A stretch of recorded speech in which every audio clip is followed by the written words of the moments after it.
नमस्कार दोस्तों, इस वीडियो में क्लास 10th का जो चैप्टर 6 है ट्रायंगल्स, उसका एक बहुत ही इंपॉर्टेंट थ्योरम को डिस्कस करेंगे, है ना। आप जैसा कि देख पा रहे होंगे, बेसिक प्रोपोर्शनैलिटी थ्योरम या थेल्स थ्योरम, और इसको बीपीटी थ्योरम भी कह सकते हो, है ना, लिखा रहता है किताबों में। ठीक है, तो ये थ्योरम है क्या और इस थ्योरम को प्रूफ कैसे करेंगे हम, बहुत ही ईजी लैंग्वेज में, बहुत ही साधारण तरीके से आपको बताया जाएगा, है ना। तो उम्मीद है मुझे कि आप सभी को समझ में आएगा, है ना। चलिए ज़रा देखते हैं है क्या है थ्योरम, कहता क्या है। इस थ्योरम को प्रूफ करने से पहले मैं कुछ चीज़ें बताना चाह रहा हूँ। एक एक्टिविटी है ना, आप इसको ट्राई कर सकते हो घर पे, अगर आपके पास समय हो तो आप इसको करके देख सकते हो, है ना। चलो, एक्टिविटी क्या है, देखो। सबसे पहले आपको क्या करना है, एक एंगल बनाना है। ठीक, एंगल बनाना है। कौन सा एंगल बनाना है? एक्स ए वाई, कोई सा, कितना भी। यहाँ पे आपको कोई सा भी एक एंगल बना लेना है, वो कितना भी हो, कोई दिक्कत नहीं है। आप एक एंगल बना लो ऐसा, है ना। एक एंगल बना लेना हमें। मैंने बना लिया एक एंगल। कौन सा? मैंने एंगल एक्स ए वाई बनाया, है ना। एंगल एक्स ए वाई एंगल बना लिया। उसके बाद हमें क्या करना है, एक एंगल बनाने के बाद, ठीक है, हमें पॉइंट लेने हैं। आप उसको कुछ भी नाम दे सकते हो। मैंने नाम दिया है P Q D R B, है ना। और ये पॉइंट आपको इस तरह से कंसिडर करने हैं कि ये डिस्टेंस आपस में, सभी डिस्टेंस आपस में क्या हो, बराबर हो। मतलब ए पी बराबर हो पी क्यू के, और क्यू डी के, डी आर के, और आर बी के। मतलब ये सभी आपस में बराबर हो, ये सभी डिस्टेंस आपस में बराबर होने चाहिए। ठीक, उसके बाद आपको क्या करना है, इस पॉइंट से इस पॉइंट से एक लाइन ड्रॉ करनी है। इस लाइन पे, मतलब ये यहाँ से एक लाइन ड्रॉ करनी है जो इस लाइन को कहीं क्या करे, कट करे। तो मैंने बोल दिया कि चलो सी पे कट कर रहा है, मतलब इस पॉइंट से मैंने एक लाइन ड्रॉ करा इस पे, है ना। कैसा भी लाइन ड्रॉ करो, कोई दिक्कत नहीं है। हमने एक लाइन ड्रॉ कर दिया, और यहाँ पे जहाँ ये लाइन इसको कट कर रहा है उसको मैंने बोल दिया सी। ठीक, उसके बाद इस लाइन के, ये जो दिख रहा ना, ये लाइन जो BC है, BC जो लाइन है, इस लाइन के पैरेलल ये जो लाइन हमें ड्रॉ करनी है, कहाँ से, डी से। आपको डी से, पॉइंट डी से एक इस लाइन के पैरेलल लाइन ड्रॉ करनी है। मैंने ये ड्रॉ करा। उसके बाद आपको ये निकालना है, ये कैलकुलेट करना है। क्या कैलकुलेट करना है? आपको कैलकुलेट करना है AD अपॉन DB। जब आप AD अपॉन DB कैलकुलेट करोगे तो आपके पास प्राप्त होगा 3/2। ठीक है, ठीक है। AD अपॉन DB निकालोगे तो आपके पास कितना प्राप्त होगा, 3/2। कैसे प्राप्त होगा? अगर मान लो मैं सभी को मान लो ये भी 1 सेंटीमीटर है, ये भी 1 सेंटीमीटर है, ये भी 1 सेंटीमीटर है ना, और ये भी 1 सेंटीमीटर है, क्योंकि सभी डिस्टेंस क्या है, सभी डिस्टेंस क्या है, इक्वल है। तो मैंने सभी को मान लिया कितना, 1-1 सेंटीमीटर की है। तो ये कितना हो जाएगा, 3 सेंटीमीटर होगा, और ये कितना हो जाएगा, 2 सेंटीमीटर होगा। तो इन दोनों का रेशियो कितना हो जाएगा, 3/2। मतलब मैंने एक एंगल बनाया, और उस एंगल के ये जो साइड है, जो ये साइड है, इस पर मैंने 5 पॉइंट लिए, और वो सभी के सभी पॉइंट इस तरह से हैं, मतलब ये सभी डिस्टेंस आपस में इक्वल है। उसके बाद इस पॉइंट से मैंने यहाँ पे एक लाइन ड्रॉ कर दिया सीधी। वो लाइन आप कैसा भी ड्रॉ करो, कोई दिक्कत नहीं, लेकिन इस पॉइंट से मैंने जो लाइन ड्रॉ करा है वो इसके पैरेलल होनी चाहिए। तो मैंने इसके पैरेलल लाइन ड्रॉ कर दिया। उसके बाद मैंने AD निकाला, 1 2 3, कितना है, 3 है, और DB कितना है, 1 2 2 है। तो इन दोनों का रेशियो कितना हो गया, 3/2। ठीक है। उसके बाद जब आप ये डिस्टेंस मेजर करोगे ना, और जब ये डिस्टेंस मेजर करोगे और उन दोनों का रेशियो निकालोगे ना, तभी भी आपके पास क्या आएगा, 3/2 ही आएगा। समझ रहे हो बात? अच्छा, इसकी ज़रूरत नहीं, अब मिटा दो इसे, हमें इसकी ज़रूरत नहीं है। आपको क्या फॉर्म दिख रहा है, क्या दिख रहा है ये? मैं कह रहा हूँ आप सभी से कि ABC क्या है, एक ट्रायंगल है या नहीं है? देखो ना मेरी बात, थेल्स थ्योरम यही है कि जब हम किसी ट्रायंगल के एक साइड के पैरेलल हम एक लाइन ड्रॉ करते हैं, तो ये जो लाइन है ना, वो इन दोनों साइड्स को क्या कर रही है, सेम रेशियो में डिवाइड कर दे रही है। ठीक है। अब इसी थ्योरम को हमें प्रूफ करना है। क्या प्रूफ करना है कि अगर किसी ट्रायंगल में, अगर कोई ट्रायंगल है ABC, है ना, उसमें किसी एक साइड के पैरेलल एक लाइन ड्रॉ कर दिया, देखो डी ई पैरेलल किसके ड्रॉ किया मैंने, बी सी के, तब ए डी कि जब हम किसी ट्रायंगल के एक साइड के, अच्छा ज़रूरी नहीं है कि हम हर बार इसी साइड के पैरेलल हैं, इस साइड के नहीं, जैसे एक ट्रायंगल में बनाऊँ है ना, एक ट्रायंगल मैंने बना दिया, अब मैं क्या कर रहा हूँ, इस साइड के मेरे को पैरेलल लेना है, तो देखो मैंने ऐसा ड्रॉ कर दिया एक लाइन। तो जब मैंने इस साइड के पैरेलल ड्रॉ किया, नाम दे दो कोई ए बी सी और इसको बोल दो डी ई। अब यहाँ पे देखो ए बी जो है ना किसके पैरेलल है, डी ई के। ए बी किसके पैरेलल है, डी ई के। इसका मतलब क्या हुआ, इसका मतलब हुआ कि सी ई अपॉन ए ई किसके बराबर होगा, C D upon B D के। समझे कि जब हम किसी भी ट्रायंगल के किसी एक साइड के पैरेलल, जैसे ये वाला ये देखो ये साइड है हमारा ट्रायंगल का और इसके पैरेलल मैंने एक लाइन ड्रॉ कर दिया है, तो क्या होगा सी ई और है ना इस ए का जो रेशियो होगा और सी डी और डी बी का जो रेशियो होगा वो बराबर हो जाएगा। ठीक है, ये हमारा थेल्स का थ्योरम है। ठीक है, उम्मीद है ये जो मैंने बताना चाहा आपको समझ में आया होगा। अभी हम इस थ्योरम को प्रूव करेंगे। ठीक है दोस्तों, हम थेल्स थ्योरम को प्रूव करेंगे है, और थेल्स थ्योरम का जो स्टेटमेंट है वो मैंने ऊपर लिख दिया है, आप एक बार पढ़ लीजिए है ना। कह रहा कि if a line is drawn parallel to one side of a triangle to intersect the other two sides in distinct points, the other two sides are divided in the same ratio. ठीक है, इसका मतलब ये है कि जब हम किसी ट्रायंगल में, जैसे एक ट्रायंगल बनाता हूँ मैं, जैसे ट्रायंगल है एक, ठीक है, इसका नाम दे देता हूँ मैं ए बी सी। ठीक, नाम दे दिया मैंने। अब इस ट्रायंगल में के जो ये ट्रायंगल है इसमें इसके एक साइड के, जैसे ये बी सी साइड है ना, इस साइड के पैरेलल एक लाइन ड्रॉ किया हमने, इसका नाम दे दिया डी ई।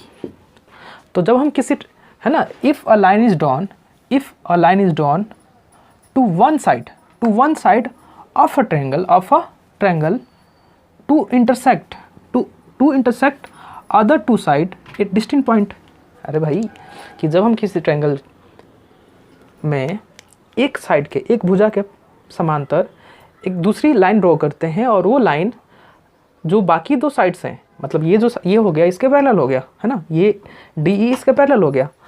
अब ये जो लाइन है इस पॉइंट को और इस पॉइंट को कट कर रही है, और पॉइंट कौन से हैं, अदर दो साइड है ना, और डिस्टिंक्ट मतलब अलग अलग पॉइंट पे कट कर रही है। तो ये जो अलग अलग दो भुजाएं हैं, ये जो देखो ये जो डी ई है ना इसके पैरेलल हो गया है ना। अब डी ई जब इसके पैरेलल हो जाएगा और ये लाइन इन दोनों को अलग अलग बिंदुओं पे काटेगी ही है ना, काट ही रही है वो। तो ये जो साइड था बी सी ए बी और ए सी, जो साइड ए बी और जो ए सी है वो सेम रेशियो में डिवाइड हो जाएगा।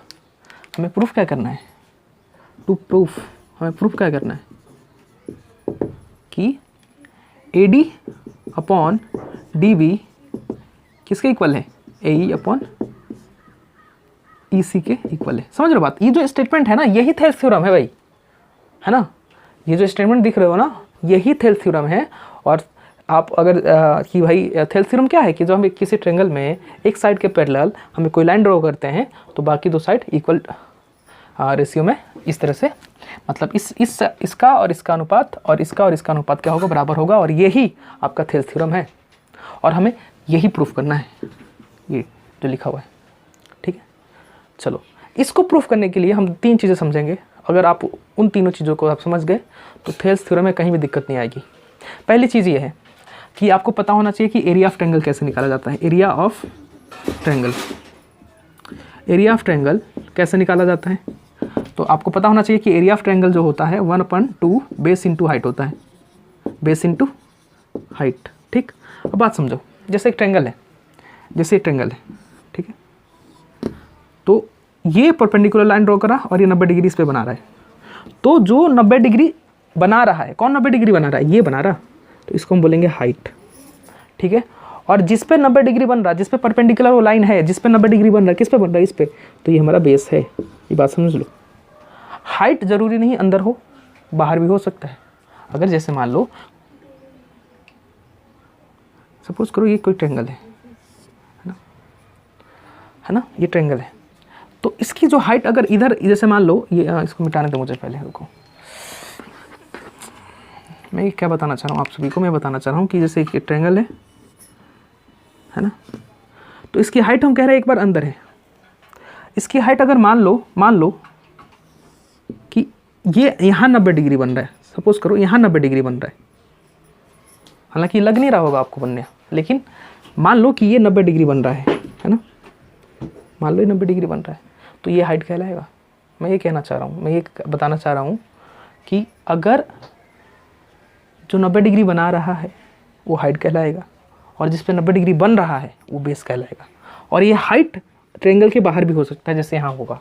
ये चीज़ का ध्यान रखना है कि हाइट जो होगा, ये जैसे ट्रायंगल ए बी सी, तो ज़रूरी नहीं हाइट यहीं पे बने, हाइट बन सकता है ट्रायंगल के बाहर भी बन सकता है। इस चीज़ का हमें ध्यान रखना है, ठीक। चलो दूसरी चीज़ ये समझना है कि जैसे मान लो एक ट्रायंगल लेता हूँ मैं वापस से, पी क्यू आर, एक ट्रायंगल लिया मैंने पी क्यू आर, ठीक है, और इसकी हाइट मैंने बोल दिया कितना है, एच है, ठीक है, हाइट, या फिर मैं इसको पॉइंट का नाम दे देता हूँ, इसको दे देता हूँ एस। तो इसका एरिया बताओ मुझे, area of triangle P Q are कितना हो जाएगा, 1/2 बेस इंटू हाइट होता है, तो 1/2 बेस कितना है, बेस कितना होगा क्यू आर, बेस कितना होगा क्यू आर, और हाइट क्या हो जाएगा पी एस, हाइट कितना हो जाएगा पी एस, ठीक है। ये होगा इस फॉर्मूले से, बिल्कुल होगा। आप समझो, आप इस पूरे को 9th क्लास में आप ये सीख चुके हो कि area of triangle P Q R को हम लिख सकते हैं area of P Q R equal to 1/2 Q R into P S. पहली चीज़ ये है कि एरिया ऑफ ट्रायंगल जो होता है वो होता है 1/2 बेस इंटू हाइट, ठीक। दूसरी चीज़ ये है कि जो 90 डिग्री जो परपेंडिकुलर है वो हाइट माना जाएगा, ये हाइट होगा, और जिस पे बन रहा है हाइट, जो जिस पे 90 डिग्री बन रहा है, जो जिस पे वो परपेंडिकुलर है वो क्या कहलाएगा, बेस होगा। और हाइट ट्रायंगल के बाहर भी हो सकता है, हाइट ट्रायंगल के बाहर भी हो सकता है, इस चीज़ का ध्यान रखना है। दूसरी बात कि area of triangle P Q R को हम ये लिख सकते हैं, हमने ऑलरेडी 9th क्लास में सीख चुके हैं, ठीक है। अच्छा, इसके बाद अगली बात क्या है ना, अगली बात ये है कि सपोज करो, इसको मिटाने दो यार पहले, बात समझो मेरी, मैं क्या कहना चाह रहा हूँ। सपोज करो कि ये एक पैरेलल लाइन है और ये भी एक पैरेलल लाइन है, ठीक है। अब मैंने 2 पॉइंट ले लिए यहाँ पे, अब यहाँ से मैंने एक ट्रायंगल बनाया, ठीक है, और एक वापस मैंने ट्रायंगल बनाया। ध्यान दो, मेरी बात ध्यान से सुनो। मैंने एक पैरेलल लाइन ड्रॉ करे दो, है ना, यहाँ पे मैंने 2 पॉइंट ले लिए, इसको नाम फिलहाल दे देता हूँ पी क्यू, ठीक है। अब यहाँ से मैंने एक ट्रायंगल बनाया, इसका नाम दे दो आर, इसको बोल दो एस। मैंने 2 ट्रायंगल बनाए हैं, एक ट्रायंगल पी क्यू आर, एक ट्रायंगल पी क्यू आर, और दूसरा ट्रायंगल कौन सा है, triangle P Q S. 2 parallel line है, उनके बीच में 2 ट्रायंगल बने हैं। और अब ध्यान दो, जो दोनों ट्रायंगल बने हैं ना, उन दोनों का बेस एक है, दोनों का बेस एक है, ठीक। कि 2 पैरेलल लाइन है और दोनों पैरेलल लाइन के बीच में 2 ट्रायंगल बने हैं, ट्रायंगल पी क्यू आर और ट्रायंगल पी क्यू एस, और दोनों का बेस क्या है, सेम है, दोनों का बेस एक ही है। दोनों का बेस क्या है, दोनों का पी क्यू है, मतलब दोनों ही किस पे टिके हुए हैं, एक तरह से पी क्यू पे टिके हुए हैं। तब अगर 2 पैरेलल लाइन के बीच में 2 ट्रायंगल इस प्रकार बने हों कि दोनों ट्रायंगल का जो बेस हो अगर वो एक ही हो, तो इन दोनों का एरिया भी बराबर होगा। मतलब area of P Q are बराबर होगा area of P Q S के। ये मैं क्यों बता रहा हूँ, क्योंकि ये सारी की सारी चीज़ें हम इस्तेमाल करेंगे ये प्रूफ करने के लिए। तो आप बहुत ध्यान से समझो, और नहीं समझ में आता कुछ कमेंट करो, बताओ क्या नहीं समझ में आता है। सुनो कि जब दो लाइन के पैरेलल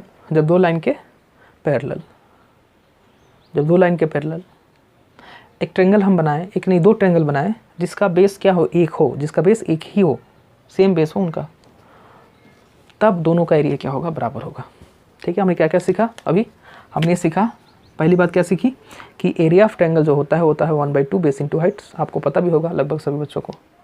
दूसरी बात ये सीखा कि हम एरिया ऑफ ट्रायंगल को कैसे लिख सकते हैं, जैसे एरिया ऑफ ट्रायंगल की मैंने बताया कि जैसे ट्रायंगल एरिया हम ऐसे लिखते हैं ना, एरिया ऑफ ट्रायंगल ABC, इसको हम लिख सकते हैं क्या, एरिया ऑफ ABC, ये दोनों सेम बात है। तो ये दूसरी बात ये सीखी। और तीसरी बात हमने ये सीखा कि हाइट जो होगा ना वो ट्रायंगल के बाहर भी हो सकता है। ठीक है, अच्छा उसके बाद अगली बात ये सीखी कि अगर बेस अगर एक हो और दोनों पैरेलल लाइन के बीच में दोनों ट्रायंगल फॉर्म हो तब उन दोनों का एरिया बराबर होगा। ठीक है, चलो बहुत बढ़िया। अब इसको मिटाते हैं और हम ज़रा प्रूफ करना शुरू करते हैं। इन चीज़ों को माइंड में रखना हमें, ठीक है, तब हमें बेहतर तरीके से इस थ्योरम को सीख जाएंगे। और इसको आप कंप्लीट एक बार वीडियो देख लो, मुझे नहीं लगता आप ज़िंदगी में थ्योरम कभी भूलोगे, है ना। चलो अगर आप ध्यान से देखते हो तो अब हमें ये प्रूफ करना है, और ये प्रूफ करने के लिए हमें कुछ रचनाएं का काम करना है, कुछ कंस्ट्रक्ट करना है। तो कंस्ट्रक्ट क्या करना है, देखो यहाँ लिखोगे आप कंस्ट्रक्शन में, इसको हिंदी में लिखोगे रचनाओं में क्या लिखोगे, देखो क्या लिखना क्या है वो मैं पहले बता देता हूँ। क्या करना है हमें, पहले सबसे पहले हमें मिलाना है, क्या मिलाना है, C और D को मिला देना है ना, और B और E को मिला देना है। मुझे नहीं लगता कोई डाउट है। ठीक है, हमें क्या करना है, C और D को मिला देना है और B और E को मिला देना है, और ये लिख देना है बस कंस्ट्रक्शन में। ठीक है, अच्छा तो यहाँ D है ना, ऐसे लिखो इसको, क्या लिखोगे इसमें, ऐसे लिखो join B, E and C, D, बेहतर रहेगा। ये दोनों पॉइंट है ना तो इनको ज्वाइन कर दिया। ठीक है, अच्छा उसके बाद क्या करना है, इस पॉइंट से ध्यान से समझो मेरी बात, क्या करना है, ये ट्रायंगल दिख रहा है ना आपको, ऊपर वाला ट्रायंगल दिख रहा है, इस ट्रायंगल में इस पॉइंट से परपेंडिकुलर ड्रॉ करना है। तो ड्रॉ करो परपेंडिकुलर, ऐसा परपेंडिकुलर ड्रॉ करा। ठीक है, ठीक है, और इस पॉइंट से आप परपेंडिकुलर ड्रॉ करो, शानदार सा एक परपेंडिकुलर ड्रॉ करो।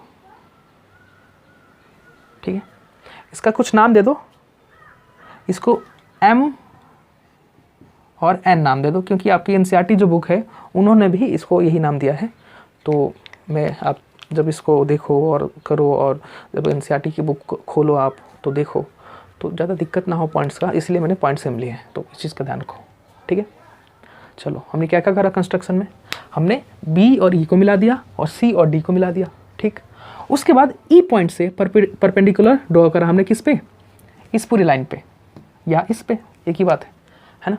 और इस पॉइंट से हमने इस पे क्या करा, परपेंडिकुलर लाइन ड्रॉ करा, और ये लिख भी देंगे हम। देखो हमने ये तो लिख दिया नीचे वाला जो हमने काम करा कि हमने B और E को मिलाया वो लिख दिया हमने, C और D को मिलाया वो भी लिख दिया हमने। अब क्या करना है, देखो अब ये करना है कि we draw EN perpendicular to AB। अरे भाई EN जो है ना किस पे परपेंडिकुलर है, AB पे परपेंडिकुलर है। और ये जो साइन देख रहे हो ना, ये वाला, ये जो साइन देख रहे हो आप ऐसा, ये किसका साइन है, परपेंडिकुलर का साइन है। इस चीज़ का ध्यान रखना है, परपेंडिकुलर का निशान है। और हिंदी में इसको क्या बोलते हैं, लंब, क्या बोलते हैं, लंब, मतलब 90 डिग्री ना, परपेंडिकुलर का साइन, इस चीज़ का ध्यान रखना है। चलो इसको मिला देते हैं। तो हमने EN परपेंडिकुलर ड्रॉ करा किस पे, AB पे, एंड क्या, DM परपेंडिकुलर टू AC। हमने ड्रॉ करा नहीं करा, कर दिया ड्रॉ। यहाँ तक मुझे नहीं लगता आपको कुछ डाउट होना चाहिए। ठीक, अब आगे समझो क्या करना है। अब निकालना है एरिया। कैसे निकालना है इस चीज़ का बहुत ध्यान देना। मैं कह रहा हूँ कि मैं इस तरह से वीडियो में आपको थेल्स थ्योरम सिखाऊंगा कि आपको अगर आप 2 बार प्रैक्टिस कर लो ना और इस वीडियो को अच्छे से देख लो, कभी भूल ही नहीं सकते आप थेल्स थ्योरम। तो ध्यान से समझो और देखो क्या करना है। अब ऊपर ट्रायंगल दिख रहा है। अच्छा एक चीज़ और सीखो, ज़रा एक चीज़ और सीखो। मैं और एक चीज़ आपको बताना चाह रहा हूँ, वो ये ध्यान से देखना। देखो एक ट्रायंगल मैंने लिया, उस ट्रायंगल को नाम दे दिया ABC। ठीक है, इसकी 2 हाइट है, एक ये हाइट ले लिया, इसको नाम दे दो फिलहाल D बोल दो। तो इस ट्रायंगल का एरिया बता दो मुझे। तो एरिया ऑफ ABC कितना हो जाएगा 1/2। बेस कितना है, बेस, अरे बेस किसको लोगे, 90 किस पे बन रहा है, इस पे 90 डिग्री बन रहा है, तो आप इसको बेस ले लोगे, तो बेस हो गया हमारा AB। और हाइट क्या लोगे CD। बात समझे। अच्छा अब एक काम करो, एक और मैंने हाइट ड्रॉ कर दिया है ना, इसको बोल दिया E। तो अब हम इस हाइट का भी इस्तेमाल और इस बेस का इस्तेमाल कर सकते हैं एरिया निकालने के लिए। तो देखो वापस से एरिया ऑफ ABC बराबर क्या आएगा 1/2। बेस कितना है इसके लिए AC और हाइट कितना है BE। आप हाइट ये लो या हाइट ये लो, इसी एरिया का आप, इसी ट्रायंगल का आप एरिया निकाल रहे हो, तो एरिया तो सेम रहेगा, मतलब दोनों क्या रहेंगे आपस में बराबर रहेंगे। चाहिए इस हाइट को कैलकुलेट करो, इस हाइट से कैलकुलेट करो एरिया, या इस हाइट से कैलकुलेट करो area, area will be same. Alright, तो एरिया क्या रहेगा सेम रहेगा, इस चीज़ का ध्यान रखना है। आप समझो ध्यान से मेरी, कि आपको क्या करना है कि एरिया निकालना है किस का, पहले एरिया निकालना है ADE का। ADE मतलब ऊपर वाला जो ट्रायंगल दिख रहा है ना, ये ट्रायंगल दिख रहा है आपको ADE, इस ट्रायंगल का एरिया निकालना है। तो यहाँ लिखोगे area of triangle ADE, area of triangle ADE क्या होगा 1/2। बेस की बात कर रहे हैं, बेस कितना होगा देखो ना ADE, ये वाली बेस लेना, ये बेस तो है ना, एरिया ऑफ ट्रायंगल निकालना है ना, एरिया ऑफ ट्रायंगल ADE, तो 1/2 बेस की बात करो ना, तो देखो ये तो इसको हाइट कंसिडर करोगे और इसको क्या कंसिडर करोगे बेस, किसको, इसको, तो बेस कितना हो गया AD। अरे भाई देखो ना ADE की बात कर रहे हैं ना हम, तो ये हो गया हाइट। हालांकि हाइट ये भी हो सकता है, लेकिन अभी उसका इस्तेमाल नहीं करेंगे। अब समझो मेरी बात, पहले हाइट हमने ये लिया और बेस क्या लिया AD, बेस क्या ले लिया AD, तो हाइट कितनी हो गई EN। बोलो कोई डाउट है, नहीं डाउट है ना। अच्छा इसको बोल दो इक्वेशन नंबर 1, आप चाहो तो बोल दो, कोई दिक्कत नहीं है, इक्वेशन नंबर 1 बोल दिया मैंने। अब एरिया निकालो किसका BDE का, ध्यान दो किसका, यहाँ दिख रहा है ट्रायंगल BDE, ये ट्रायंगल दिख रहा है आपको, दिख रहा है ना, इसका एरिया निकालना है। तो जब आप BDE को देखोगे ना, देखो इस ट्रायंगल की बात कर रहा हूँ BDE, ये ट्रायंगल, इस ट्रायंगल में हाइट है ही नहीं, है ना। देखो इस ट्रायंगल को ध्यान दो, इसके अंदर हाइट नहीं है, लेकिन आप आगे देखोगे ना, आप इसको मैं बनाता हूँ, यहाँ देखो मैं इस ट्रायंगल को बनाता हूँ ऐसे,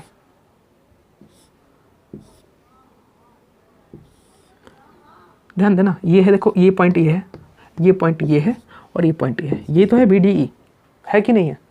इसमें हाइट नहीं दे रखा, कहाँ हाइट है बताओ मुझे, नहीं है हाइट, लेकिन आप ध्यान दो तो इस लाइन को आगे बढ़ाया गया है, इस लाइन को आगे बढ़ाया गया इस तरह से, और फिर यहाँ से इस पर परपेंडिकुलर डाल दिया गया है। मैं ये बताना चाह रहा था कि अभी भी इस ट्रायंगल की हाइट यही कंसिडर की जाएगी।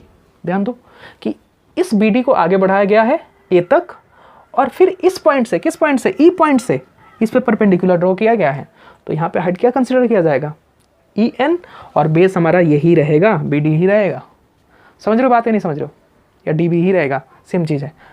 बात समझ रहे हो मैं क्या कह रहा हूँ आप सभी से, मैं आप सभी से कह रहा हूँ कि जो ट्रायंगल है BDE, इसका जो हाइट है ना, ये बाहर दे रखा है, देखो इसको आगे बढ़ाया गया है, देखो इसको आगे BD को आगे बढ़ाया गया A तक, और फिर इस पॉइंट से इस पे परपेंडिकुलर ड्रॉ किया गया है।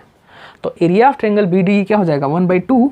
बेस कितना है, बेस बताओ कितना है, बेस BD है, बेस BD है, इनटू हाइट क्या होगी, हाइट EN ही होगी, EN होगी, इसको बोल दो इक्वेशन नंबर 2।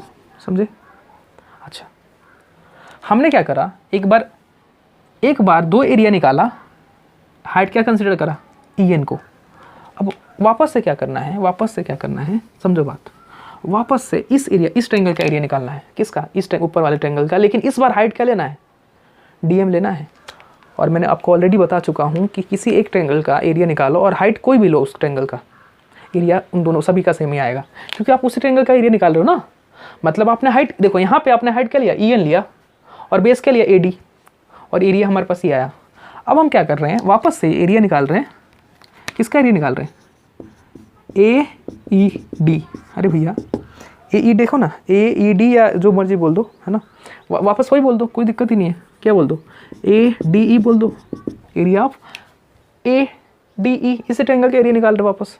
लेकिन इस बार अंतर क्या है, 1/2 बेस, इस बार बेस क्या लिया जाएगा, ए ई, इस बार बेस क्या लिया जाएगा, ए ई, और हाइट क्या लोगे, डी एम। समझे बात, नहीं समझे? एक बार मैंने इस ट्रायंगल का एरिया निकाला, लेकिन हाइट क्या लिया, ई एन, और बेस क्या लिया, ए डी, ठीक। और इस ट्रायंगल का एरिया निकाला, हाइट क्या, बेस क्या लिया, बी डी, और हाइट मैंने ये लिया क्योंकि इसकी हाइट बाहर बनी हुई थी, ठीक है।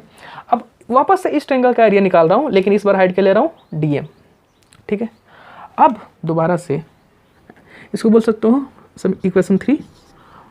अब निकालो area of triangle C E D, किसका, सी ई डी।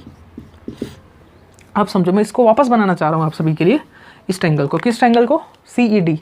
अब ढूंढ लिया आप लोगों ने, इसमें सी ई डी दिख रहा आप लोगों को, नहीं दिख रहा, चलो मैं बना रहा हूँ इधर साइड में, देखो यार दिख तो रहा ही होगा, देखो सी ई डी, है ना, देख रहे हो, सी ई डी वाला ट्रायंगल, ये जो दिख रहा है, इसे आप ऐसे रफ कर सकते हो इसको, है ना, मतलब रफ करने का मतलब है आप इसमें तुम ड्राइंग बना सकते हो, समझ, है ना, समझने के लिए। तो सी ई डी की बात कर रहे हैं हम। यहाँ पे आप ध्यान दोगे, इसमें हाइट नहीं है, इस ट्रायंगल के अंदर हाइट नहीं है, लेकिन आप देखो कि किसको बढ़ाया गया आगे, आप ध्यान दोगे ना, तो सी ई को आगे बढ़ाया गया है, सी ई को आगे बढ़ाया गया, देखो सी ई को आगे बढ़ाया गया है, बढ़ाया गया, और आगे कहाँ तक बढ़ाया गया है, ए तक, कहाँ तक बढ़ाया गया, ए तक। और उसके बाद डी से, इस पॉइंट से एक परपेंडिकुलर ड्रॉ किया गया है, इस पे ऐसे, इस पॉइंट पे परपेंडिकुलर ड्रॉ किया गया है, और परपेंडिकुलर कितना है, डी एम है। तो सी ई डी का परपेंडिकुलर कितना है, हाइट कितनी है, डी एम है, और बेस क्या है, बेस तो यही रहेगा ना इसका, ये किस पे टिका हुआ ट्रायंगल पे, हाइट बाहर भी हो सकता है लेकिन बेस तो वही रहेगा।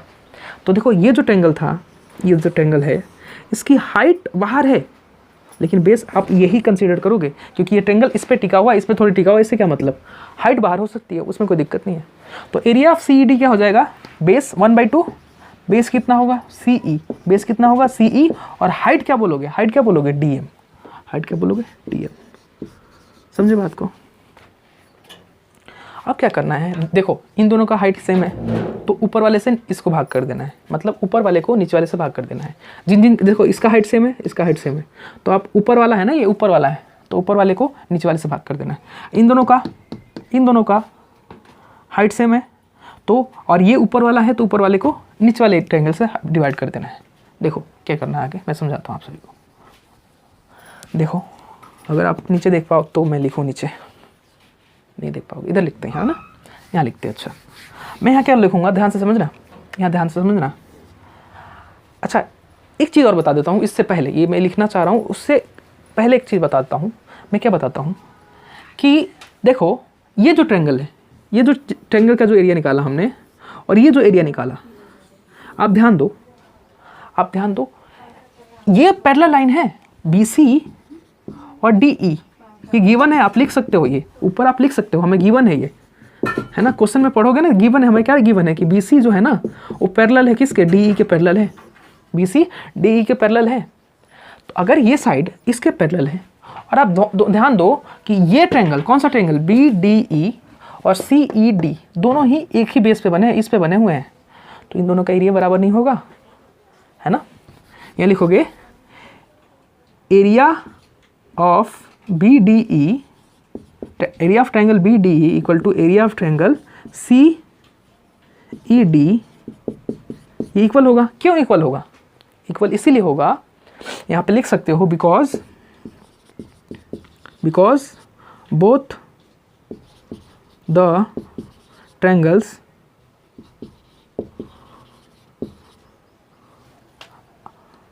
Are formed.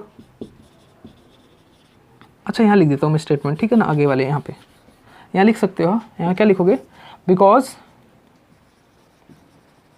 Both the triangles R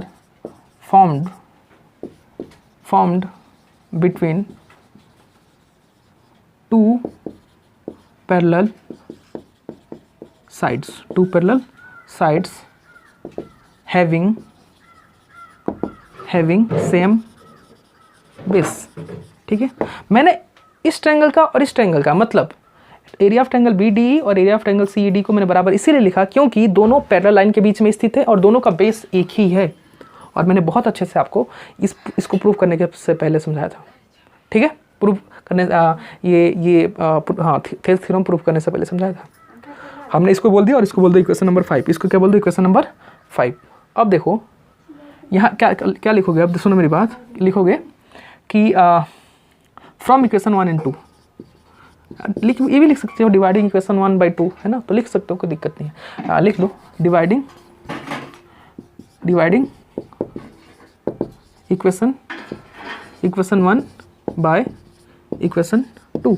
equation 1 जो है ना उससे 2 से डिवाइड कर दो। तो देखो area of A D E किसके इक्वल होगा, 1/2 A D into E N upon क्या, एरिया ऑफ बी डी ई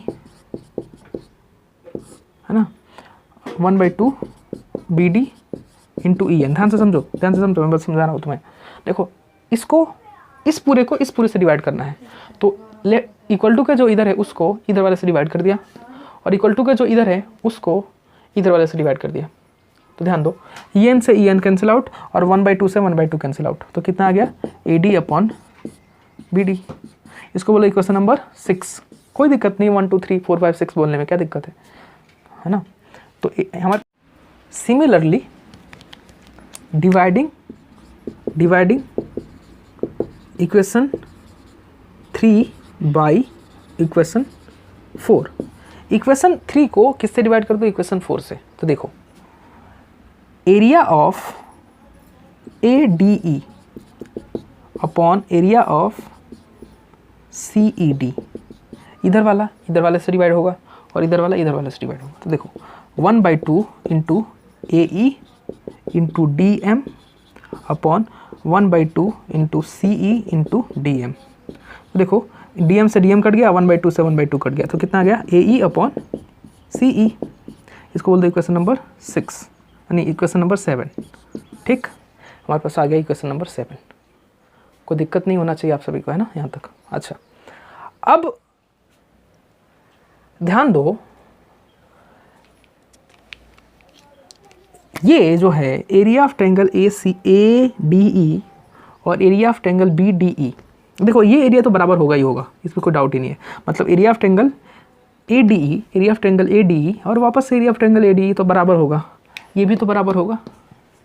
क्यों बराबर होगा, क्योंकि बी ई डी किसके बराबर है, देखो ना area of triangle B E D किसके बराबर है, area of triangle C E D के। तो ये भी तो आपस में, मतलब ये पूरा का पूरा इधर वाला पूरा का पूरा इसके बराबर है, नहीं बराबर है। मतलब इक्वेशन 7 को मैं आगे लिख सकता हूँ, देखो मेरी बात समझो, मैं यहाँ लिख रहा हूँ है ना, आप है ना, या फिर पूरा मिटाना पड़ेगा मुझे, तो यहाँ ध्यान दो। अच्छा यहाँ लिखते हैं है ना, यहाँ लिखते हैं और यहाँ क्या लिखूँगा मैं, देखो ध्यान से, area of A D E upon area of C E D. अच्छा सी ई डी को, अच्छा ध्यान दो, area of C E D को मैं क्या लिख सकता हूँ, area of B D E, अरे दोनों बराबर है ना। अच्छा area of C E D किसके बराबर है, area of B E D के। तो सी ई डी की जगह पे क्या लिख सकता हूँ, area of B D E लिख सकता हूँ, area of B D E. और ये किसके इक्वल हो जाएगा, ई सी ए ई अपॉन ई सी। अरे भाई मैंने इस इक्वेशन नंबर 7 है ना, इसमें area of C E D की जगह पे क्या लिख दिया है, area of B D E लिख दिया बस। आप अब ध्यान दो, इसको बोल दो इक्वेशन नंबर 7, इसको बोलो 7 और इसको मत बोलो 7, इसको हटा दो, कोई क्या ज़रूरत है बोलने की इसको। मैंने इस इक्वेशन को, देखो हमारे पास क्या आया था, area of triangle A D E upon area of triangle C E D equal to A E upon E C आया था। अब सी ई डी की जगह पे मैंने क्या लिख दिया, area of triangle B D E लिख दिया। अब देखो from equation number 6, from equation 6 and 7, from equation 6 and 7, देखो इक्वेशन नंबर 6 और 7 से हमें क्या पता चल रहा है, इक्वेशन नंबर 6 और 7 से क्या पता चल रहा, हमें ये नहीं पता चल रहा कि भाई अगर ये बराबर है तो ये भी तो बराबर, अगर ये देखो ना ये आपस में बराबर नहीं हो गए। देखो इक्वेशन 6 क्या है, area of A D E upon area of B D किसके इक्वल है, A D upon B D के। इक्वेशन 7 क्या है कि area of A D E और एरिया ऑफ बी डी, मतलब इधर वाला दोनों का, इक्वेशन 6 और 7 का लेफ्ट हैंड साइड जो है ना आपस में बराबर है, तो राइट हैंड साइड भी बराबर होगा। इसका मतलब ये हुआ कि भाई A D upon B D ये किसके बराबर होगा, ए ई अपॉन ई सी के। बात समझो मैं क्या कह रहा हूँ, मैं कह रहा हूँ कि अगर इक्वेशन 6 का लेफ्ट हैंड साइड और इक्वेशन 7 का लेफ्ट हैंड साइड अगर आपस में बराबर है, अगर इक्वेशन 6 का लेफ्ट हैंड साइड और इक्वेशन 7 का लेफ्ट हैंड साइड अगर बराबर है, तो इक्वेशन 6 और 7 का राइट हैंड साइड भी आपस में बराबर होगा। और यही तो प्रूफ करना था हमें, और यही तो है। समझ रहे हो बात? तो बहुत इजी है ना। थेल्स थ्योरम ऐसा नहीं है, बहुत मुश्किल है ना। हम जब 10th क्लास में थे बताया जाता था कि भाई बहुत मुश्किल है ट्रायंगल चैप्टर, बहुत इजी है ट्रायंगल चैप्टर, है ना। तो उम्मीद है आपको ये समझ में आया होगा और हमने प्रूफ कर दिया है ना। और चलिए फिर अगली वीडियो में मिलते हैं आप सभी से। उम्मीद है आपको समझ में आया होगा, और कुछ डाउट हो तो आप ज़रूर कमेंट करें और बताएं क्या डाउट है इस क्वेश्चन में, इस थ्योरम में। और बाकी अगली वीडियो में मिलेंगे आप सभी से।